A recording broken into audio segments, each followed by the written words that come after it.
Hello everyone, I'm Brian. Today I'm reacting to If the World is an Illusion, Why Does It Seem So Real? Insight of Science and Advaita Vedanta. So I was thinking about this. Why does it seem so real? I think of the things he said, the three realities. Same with Swami Sarvapriyananda. Subjective, well, I can't quite remember how they defined it. So I'm going to define it the way that I understood it. Subjective reality, objective reality, and absolute reality. I think the first two are defined the same as an objective reality and absolute reality, but still, definitely do research on that. But that's how I understood it. So subjective reality. Subjective reality is the unicorn on top of this pen. Objective reality is the pen. Absolute reality is what's the pen made out of. Not plastic, metal, or ink, but the actual, how do I say, Brahman. Now, Brahman, by my definition, is what is the universe, existence made out of. And it has similar definition to, I do believe, how Advaita Vedanta defines it, as in pure consciousness. Everything in the universe is made out of pure consciousness. If it exists, it's made out of pure consciousness. I do understand that because in order for us to, this is something that I've recently got an insight on. In order for us to understand things in the world, it must, I think, it must manifest in our consciousness. That way our consciousness can see it, in a sense. So everything that we see, when I'm looking at this pen, I'm not literally looking at it. The photons are going into my eyes then going into my brain is translating it, and then consciousness is seeing it. So everything in the external world is being created in our consciousness. I hope that makes sense. So anyways, before I talk too much, let's go ahead and get this started. I've been really waiting to get this, to watch this, but I have to wait after 30 days because of my own personal rule.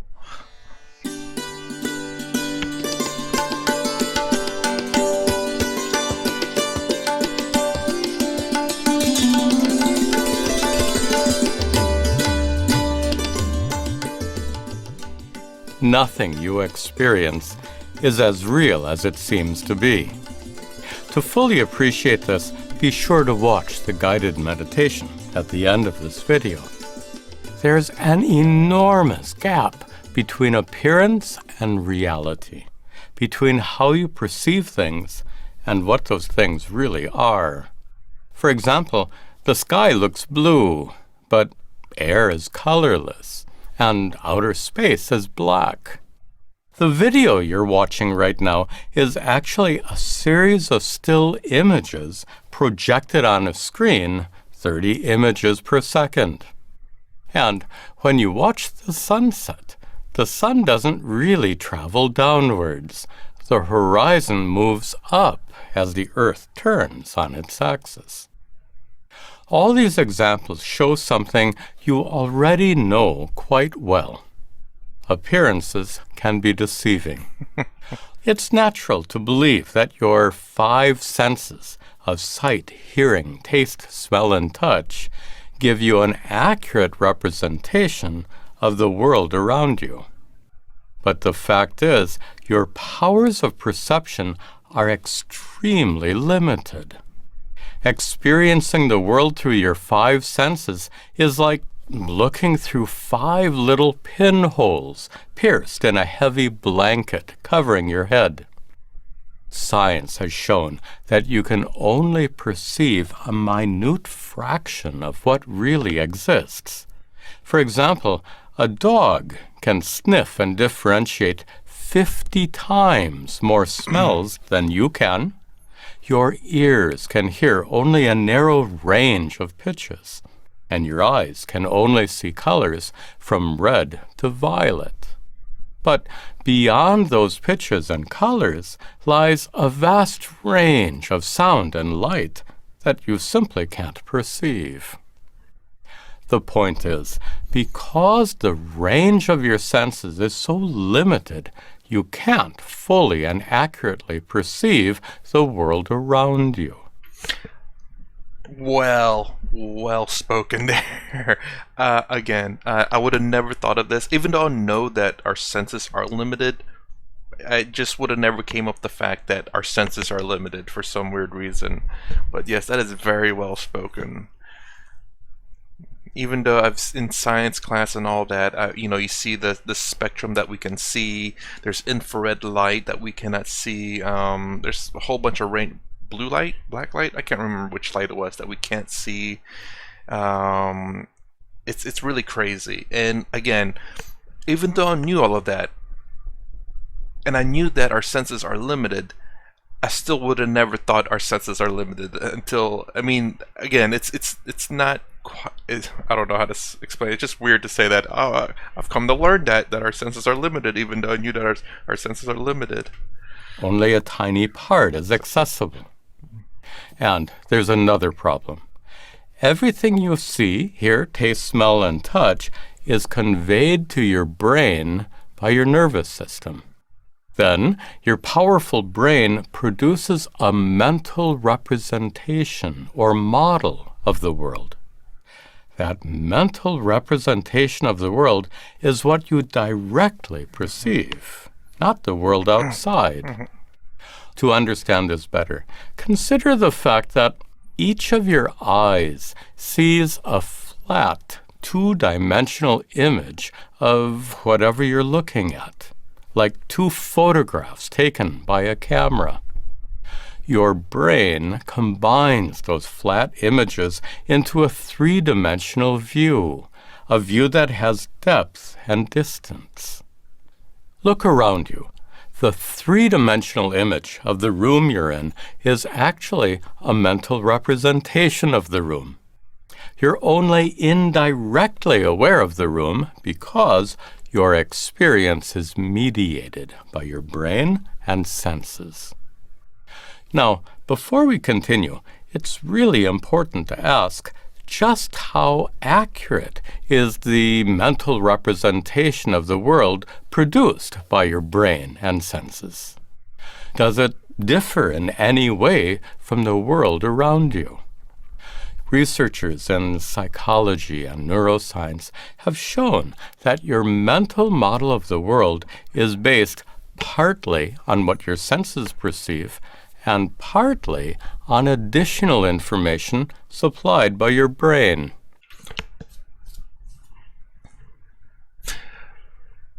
And how I'm understanding that is the fact that sometimes when you look at something and you don't have enough information, your brain will fill in that spot to the closest thing that it knows that it could potentially represent.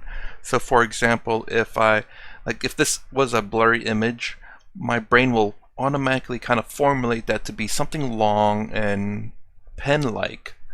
Now it could very well be this, well, if it weren't for the bright yellow color, but it would assume that this is a pen if I didn't know any better. But it could very well have been just a black metal piece, or something else that's closely resembling it. Oh, the analogy that Swami Tadatmananda says, the rope and the snake. You look at it something briefly, you see something on the ground, your brain probably for survival instincts would say something dangerous first and foremost to ensure your survivability. So even though it's a rope, your brain will think it's a snake for you to jump away from it just in case it was in fact a snake, because it's better to assume the worst and protect yourself than assume the best and get yourself killed probably. Your brain modifies and enhances whatever your senses perceive. For example, each of your eyes has a blind spot where the optic nerve meets the retina. I'm sorry to pause it right there. Weirdly enough, I was talking to my coworker about this on Monday, this past Monday from this video, because he actually had eye surgery, and we were talking about how he now has like a blind spot, I think right here, and it's like he can see here, blind spot, and then can see here, and I thought that was really fascinating, and And I was pointing out that all humans have blind spots, but because when you're looking at something far away, if there's a hole from this eye will not be able to see that hole, so your brain will automatically fill in that hole from what the information from this eye is, I think. Any part of an image that falls on those blind spots is lost.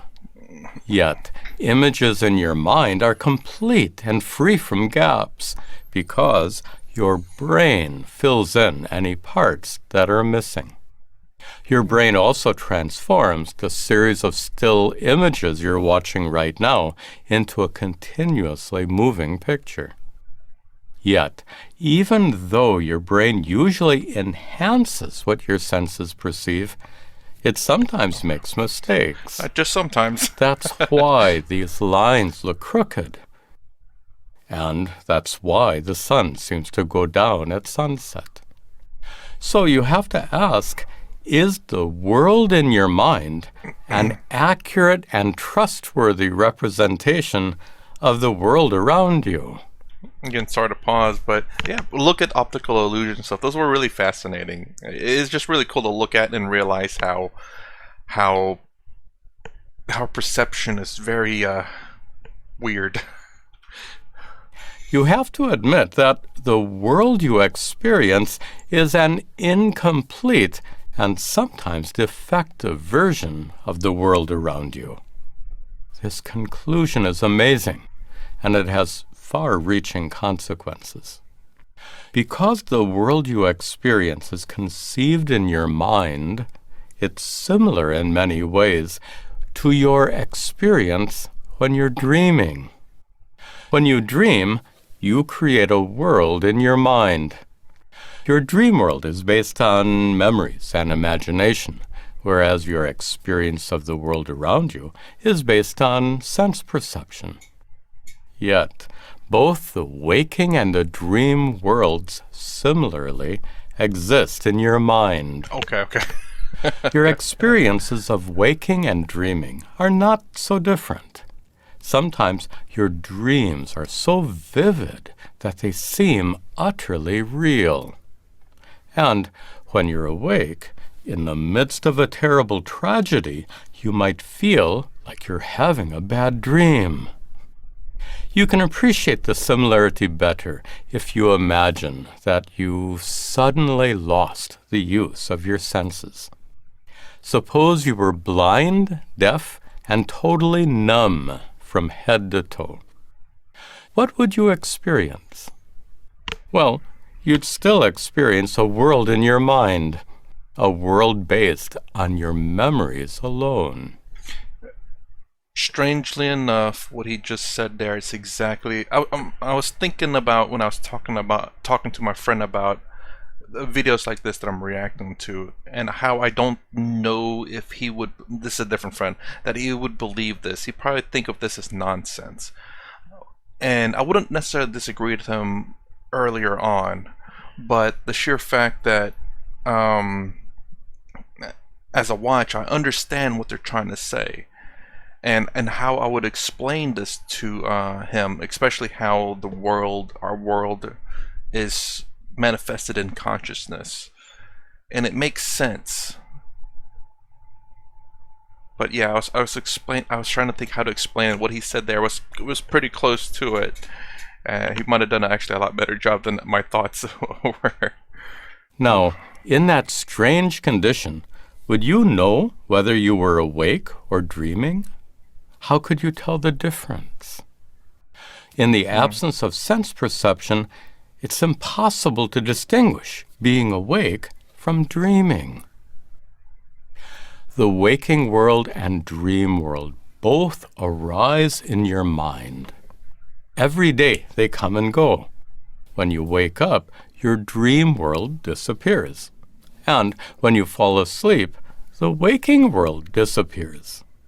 In all these ways, your experience of the world around you resembles a dream.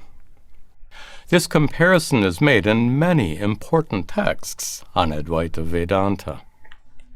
Okay, now that we've examined the world in your mind, let's shift our perspective and examine the outer world, the physical world. Sorry, before he goes on, he does such an amazing job at explaining things. Explains it slow, nice, and allows some of our slow brains to catch up. And it's so good. And it makes so much sense what he says. Can't help but just say that. It really is. It really is. He does such an amazing job. Is anything real? Yes. Our consciousness is real. First of all, it's really important to understand that nothing we've discussed so far suggests that the physical world is really just a dream. Advaita Vedanta says the world is like a dream. It doesn't say the world is a dream.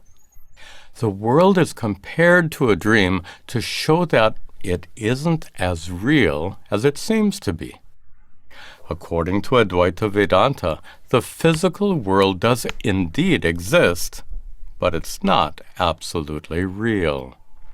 The world is said to be merely nama and rupa, name and form. Let me explain. This object is called pot. Its name is arbitrary. It's called matka in Hindi and ghata in Sanskrit. The word pot is not a thing, it's just a name for a thing. Yeah. Similarly, the form of this object is arbitrary. It could be large or small, tall or wide. And like its name is not a thing, its form, too, is not a thing. Form is the size and shape of a thing. This thing is actually clay. It's clay in the form of a pot. Now, there's some confusion due to language here. When you call it a clay pot, according to grammar, pot is the noun, the thing, and clay is an adjective that describes it. But that's deceptive because clay is really the thing, not pot. Pot merely describes the clay, like an adjective. Hold on, I'm gonna pause it real quick. Sorry, I have to think about this. Okay, so I went and researched clay as a noun, pot as a noun. I mean, maybe I'm looking too deeply into this, but it's something that's very fascinating and interesting to me. I'm curious as to how an English person, teacher, or English professor in language of the English language would. I'm just curious. It's just very interesting. It is trivial information, but still, I'm fascinated by trivial information because it may be useless, but still fascinating to me. Strictly speaking, this isn't a clay pot. It's clay in the form of pot. Maybe we should call it potty clay. In the language of Advaita Vedanta, this pot is merely nama rupa, name and form, whereas clay is the actual thing. Clay is the substance, the underlying reality because of which this pot exists. Next, consider this. Clay existed before this pot was made and will continue to exist if the pot gets broken.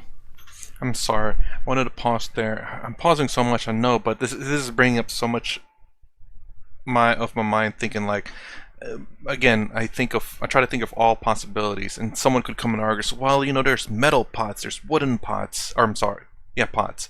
I was like, well, and then I try to counteract like clay pot. Well, there's wooden metal pots, but I think it's like, well, the object pot itself does not exist in the world, but metal and wood and clay, dirt, soil, these things do exist in the world. It may not be the fully broken down portion of it, but wood exists because of trees, metal exists because of the metals in the earth.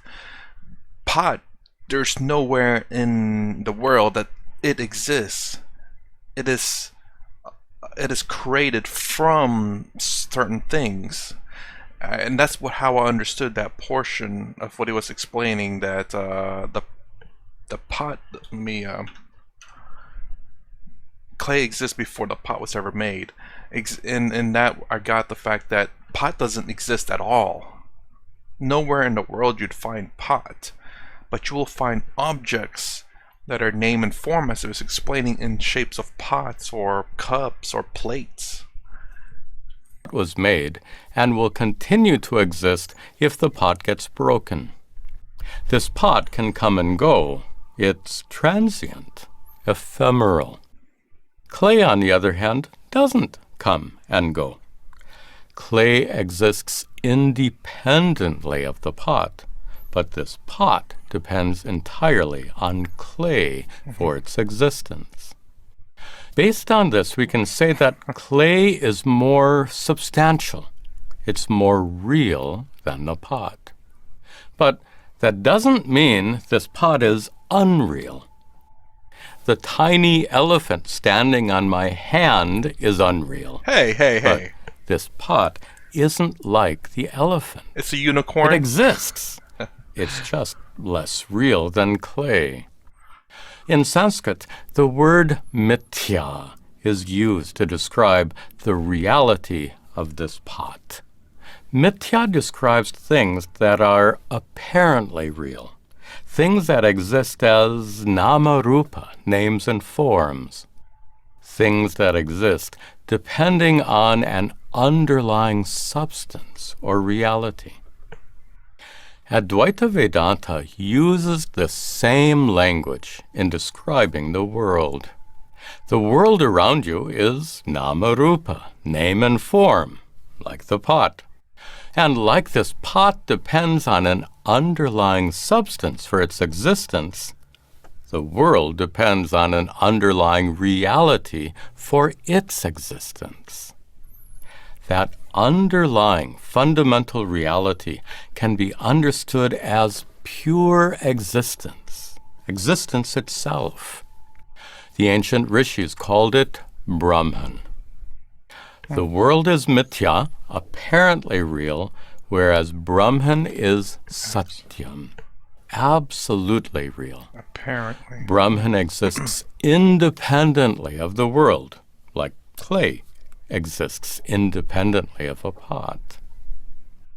Now, what's the point of all these philosophical observations?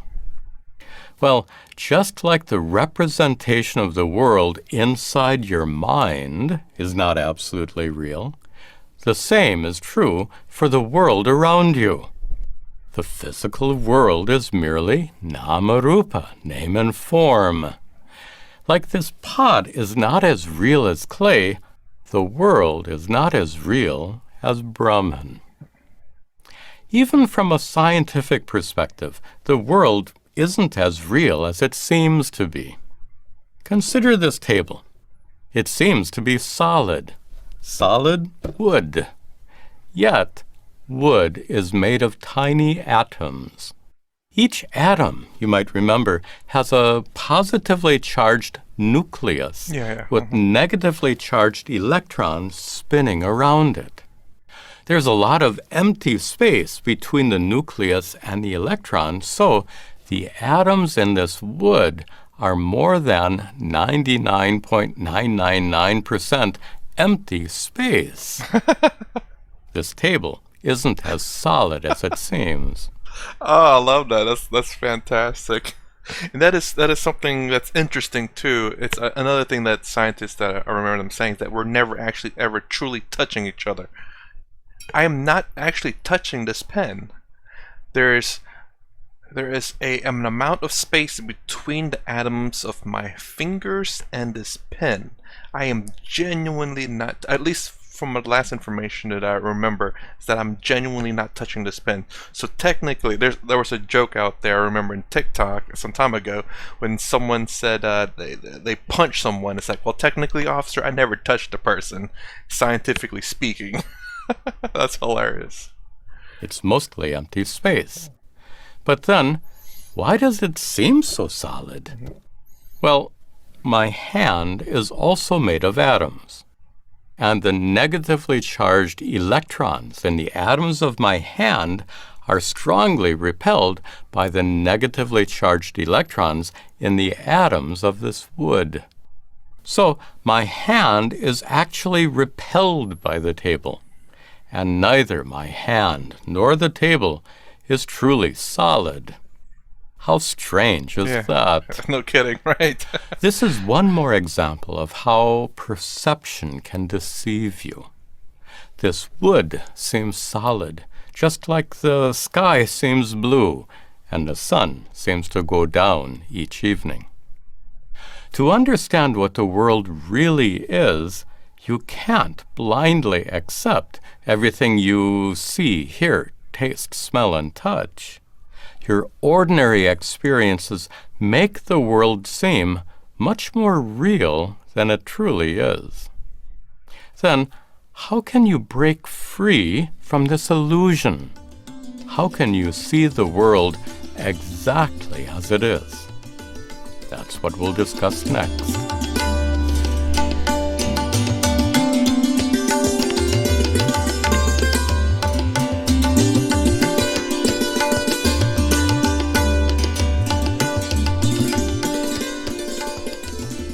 Many years ago, I lived in California, and I grew accustomed to the little earthquakes that would shake the ground from time to time.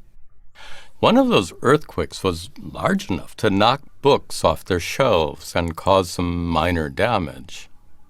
During that earthquake, I happened to look outside through a window, and I saw the ground heaving up and down in giant waves, like huge swells rolling across the ocean. After the shaking stopped, I stepped outside, and to my surprise, I actually felt afraid to walk on the ground. I feared that it wouldn't hold my weight, or that it would slip out from beneath me somehow. Like most people, I had always believed that the ground we walk on is solid and perfectly stable. But the fact is, the surface of the earth is a thin, rocky crust that's broken up into vast sections called plates. And those plates float on the molten core of the earth, like icebergs floating in the ocean. Those plates drift around and bump into each other, causing earthquakes. So, I was wrong to think that the ground is solid and perfectly stable. My entire life, I had accepted that false notion. Relatively speaking, it's solid. But I get what it's saying, and thin is also relative, but yeah, he ain't wrong on that either. Interesting way to look at the Earth. As in, yeah, that is an interesting way of looking at the Earth. We could kind of look at it like a boat, I suppose, where the foundation, the top of the boat where you stand on is solid, even though it's floating in water. You can depend that the solidity of the boat will not fall or break. But it's interesting to think of it that even though you're on solid ground, it's still floating on water, or like the crust is floating on the mantle. I embraced an illusion of solidity and stability. I never questioned that notion because every time I walked around, the ground seemed solid and stable. But the earthquake taught me a lesson. That experience completely destroyed the illusion I held. The point of this anecdote is to show how a false belief or illusion can be removed by an experience. In particular, by an experience that leads you to discover the falsity of the illusion. In this way, the false belief or illusion that the world around you is absolutely real could also be removed by an experience of some sort. What kind of experience? Well, Some people say that psychedelic drugs like LSD have the power to produce such an experience. According to some ex-hippies and unconventional researchers, those drugs can produce a state of consciousness in which you experience a deeper level of reality. And that experience can destroy the illusion that the world is absolutely real. I don't know why at that moment I've come to a bit more of a realization of what the experience of this nothingness means now. I don't know what it is about what he said about the example of the earthquake, how the fact that the land that we're standing on is not exactly as solid as we think it is. It's a big old floating rock on top of magma or lava or something. I can't remember which one. But then him saying about the experience and then relating it to that, for some odd reason, made me think a little bit more about the blankness that you experience if you were to meditate. I'm not exactly sure, but if you were to clear all your thoughts from your mind, thoughts and emotion, then you'd have that blankness state which you can experience. And then the only thing that's veiled for me is the fact of what it is. What is it that you experience? But I get that part now a bit more because of that example that he gave. In the 1960s, I was a reckless teenager who also experimented with LSD. I experienced some vivid hallucinations and bizarre thoughts. I saw a blank wall begin to undulate and change colors like a kaleidoscope.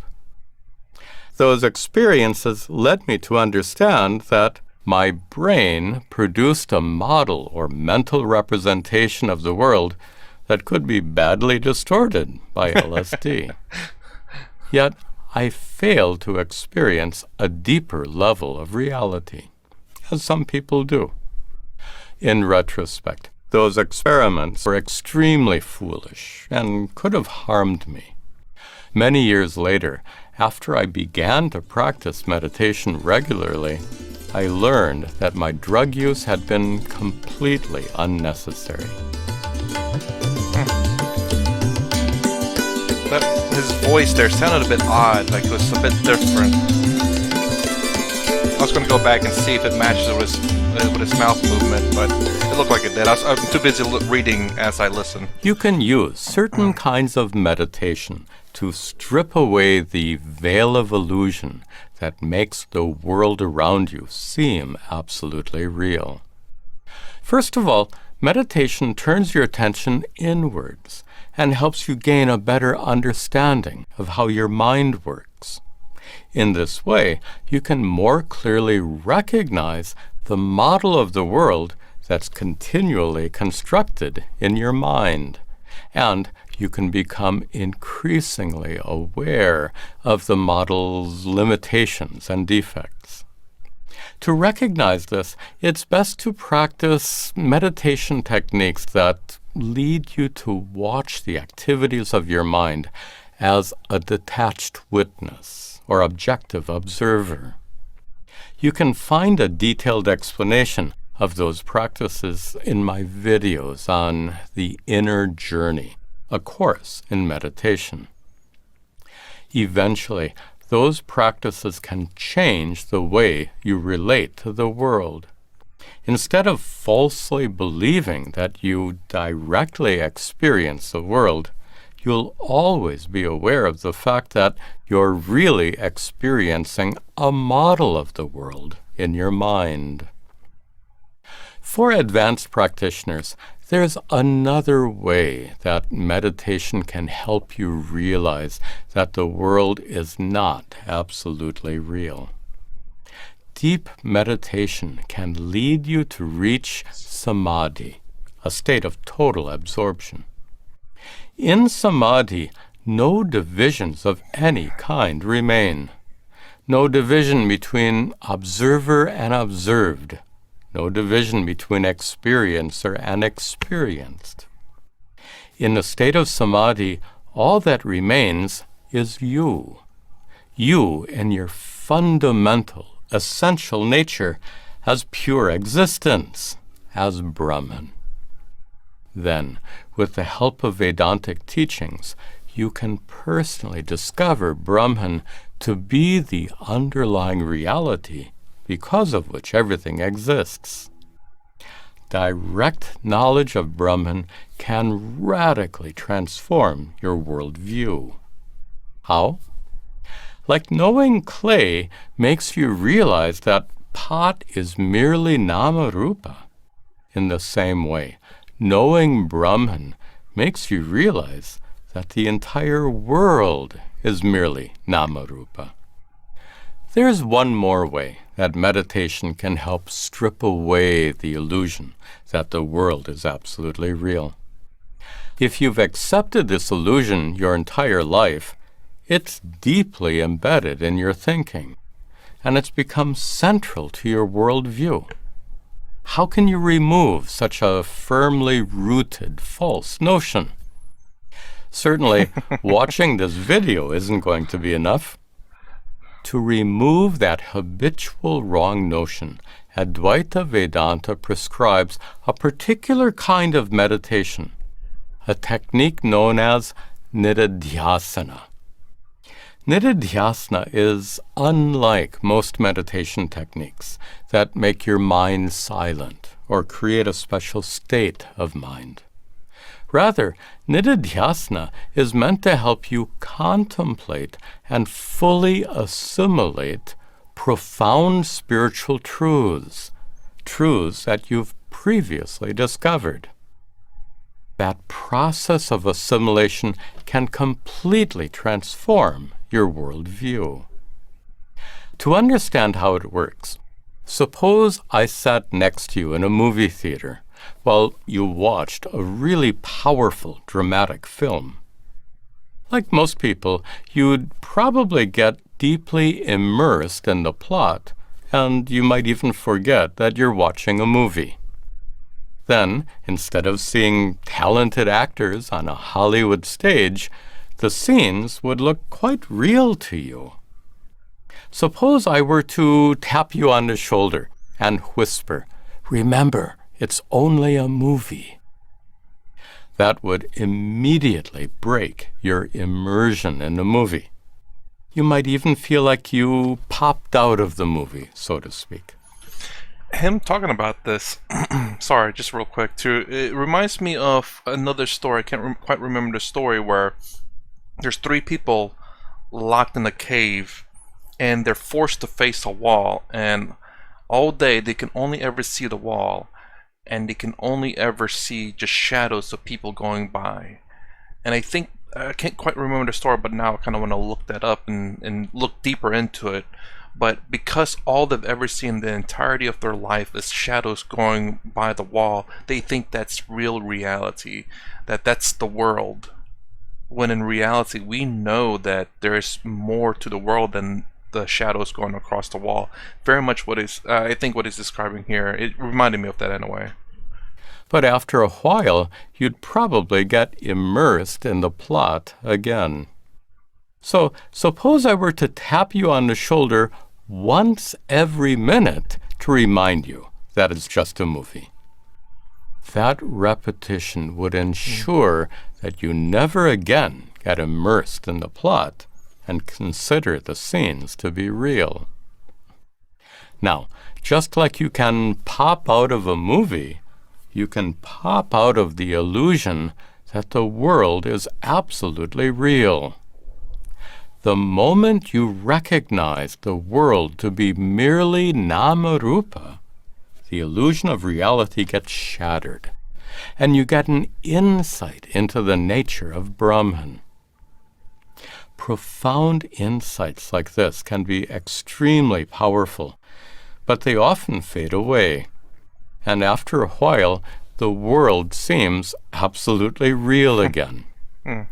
Those insights fade away because the illusion of the world's reality has been so deeply embedded in your thinking.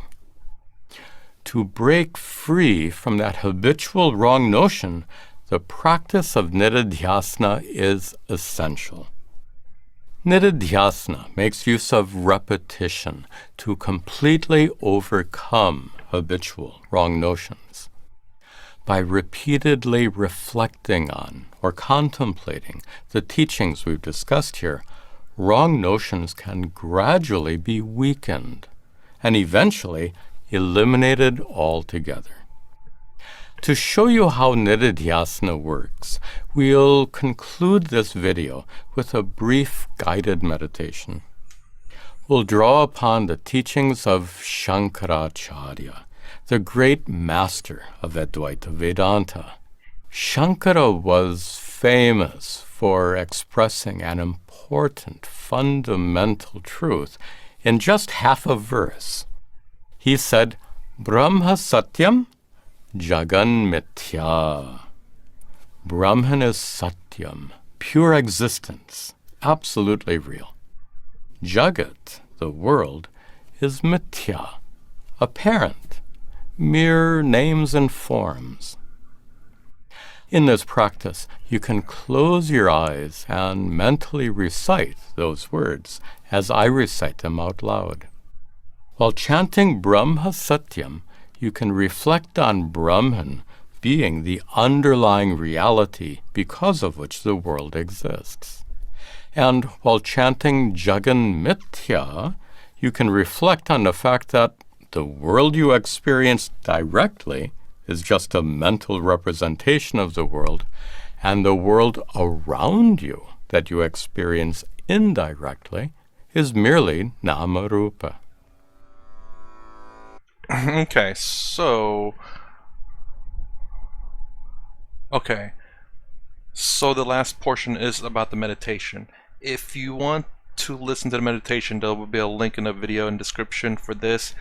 I will not be reacting to meditation because, for one, there's nothing to react to. Two, if I were to practice it, which I've thought about this before watching this video, I will be completely distracted. The sheer fact that I know that I'm recording, the fact that I know there's just going to be no content, and also I thought about, I know some people may want to watch me meditate, but as a complete novice, not even a novice, less than a novice, I'd be completely distracted. I think to genuinely meditate, you must have absolutely no distractions. So I could never, at the moment, very least, meditate while recording myself. I'm not doing myself any favors. I'm not even. It'd just be complete distraction. However, what I could do is potentially talk about it after I've done it. I will be watching this last part. I'll be trying to participate in it as much as I can. But I highly advise, if anyone wants to watch this or to even listen and give it a shot, to click on the video description below. It should take you straight to this video and to watch the meditation. I absolutely love this person. I hope I get a chance to meet him too. I need to go find out where he not lives. That's really weird, but where he is, his temples, or I don't know what he would call it, but wherever he does his preaching, I suppose, or teaching, and hopefully go there one day. But anyways, that's going to be it for this video. If you like my content, please consider subscribing. Thumbs up, thumbs down below. Thanks for watching. I'll see you in the next vid.